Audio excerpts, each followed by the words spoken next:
کا cyber security حملوں سے بچاؤ اور فوری رسپانس کے لیے اقدام۔ وفاقی کابینہ نے کمپیوٹر ایمرجنسی ریسپانس ٹیمیں رولز کی باضابطہ منظوری دے دی۔ وزیر انفارمیشن ٹیکنالوجی امین الحق کہتے ہیں کہ وزارت آئی ٹی نے 2021 میں ان رولز کی تیاری کا آغاز کیا۔ تمام سٹیک ہولڈرز متعلقہ اداروں سے مکمل مشاورت کی گئی۔ سائبر سیکیورٹی معاملات پر فوری رسپانس فراہم کیا جائے گا۔ مزید جانتے ہیں بیورو چیف کراچی خورشید رحمانی سے۔ جی خورشید، آگاہ کیجیے گا، حکومت کا سائبر سیکیورٹی حملوں سے بچاؤ کے لیے فوری رسپانس کے لیے اقدامات اٹھائے گئے ہیں۔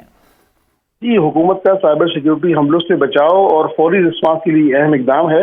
وفاقی کابینہ نے computer emergency response teams rules 2023 کی باضابطہ منظوری دے دی ہے۔ وفاقی وزیر جو امین الحق ہیں، ان کی طرف سے یہ بیان سامنے آیا۔ وزارت آئی ٹی نے 2021 میں ان رولز کی تیاری کا آغاز کیا تھا۔ پیکا ایکٹ 2016 اور نیشنل سائبر سیکیورٹی پالیسی 2021 کے تحت ہی کیا گیا ہے۔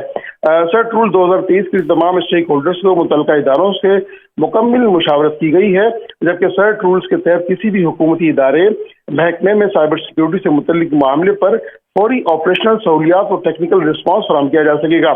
اس کے علاوہ امین الحق کا یہ کہنا ہے کہ رولز کے تحت سائبر سیکیورٹی حملے سے تحفظ کے لیے state of the art risk management process کی سہولت فراہم کی جا سکے گی، جبکہ رولز کے تحت نیشنل گورنمنٹ، وفاق، صوبائی و سیکیورٹی سطح پر سرٹ ٹیموں کی تشکیل دی جائے گی۔ اس کے علاوہ تمام کمپیوٹر ایمرجنسی رسپانس ٹیموں کے مؤثر آپریشن کے لیے سرٹ کونسل کا قیام کیا جائے گا۔ اس کے حوالے سے وزیر کا یہ کہنا تھا کہ قومی و سیکٹورل سرٹ سائبر سیکیورٹی سے بچاؤ اور مؤثر رسپانس کے حوالے سے اپنا کردار ادا کریں گے۔ سرچ ٹیمیں ملک بھر میں تمام اداروں سائبر سیکیورٹی حملے سے متعلقہ مطلوبہ اقدامات، سہولیات اور رسپانس کی